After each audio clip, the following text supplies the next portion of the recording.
mabwana vibonge, napenda mabwana wenye six pack wakienda gym tumbo linatoka. Wanaume waliokuwa na tumbo kwanza wangetiwa zero. Wanajaza dunia jamani. Ngatuadisha. Jamani.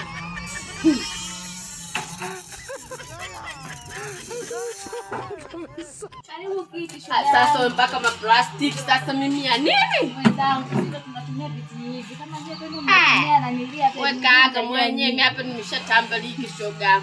Shoga yangu nakuona unaimba sijui vitambi sijui ni nini vipi? Na madogo. Kwanza kabisa dunia size tini na bwana kitumbo hicho kama na mimi. Nakuona sisi mkoja wangu mambo soma umependeza. Kupendeza siri yangu bwanangu ananihudumia. Nacho kwanza mpende shemeji yako. Six pack hapa. Tumbo amemwacha babake na mamake. Tumbo lingine ameniacha mke wake. Nimuone huyo shemeji jamani. Sasa kwanza mdoe. Shemeji yako yupo. Kwanza mimi sipendani mwanaume mwenye tumbo ndui kama na mimba. Hata ndani kwenye hamna kitu wanaume kama wale. Yaani hamna kitu wachengeshi wale. Hakuna kitu wanaume kama wale. Shogangu mimi unishauri. Ndio hivyo nakwambia. Uende hata wewe mwenye six pack ndo wangu. Maana mimi mwanaume mwenye tumbo vitu viwili tofauti. Yaani mwanaume mwenye tumbo kubwa kwanza hata chumbani hamna kitu. Kwani huyu nani na tumbo lake kafili pipa? Ulimwona kwenye video? Wewe muone, jeko kwa nyuma muone utacheka huko. Wanaume wenye tumbo.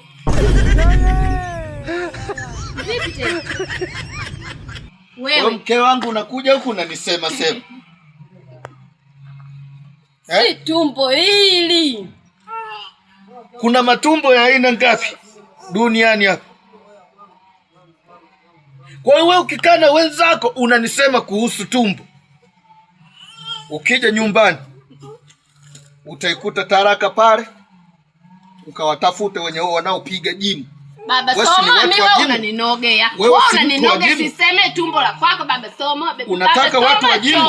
Baba Soma mimi tumbo lako linaninogea. Alikunogea wewe ungenisema mbele ya marafiki zako. Si hili wewe lako mbona zuri lina kitovu cha kuingia. Baba Soma Baba Soma nisamee mwenzako. Najutia kukufahamu mashoga wengine kama mashetani niliolewa mimi mwaka huu. Umaa hata nikaacha saizi yananikuta.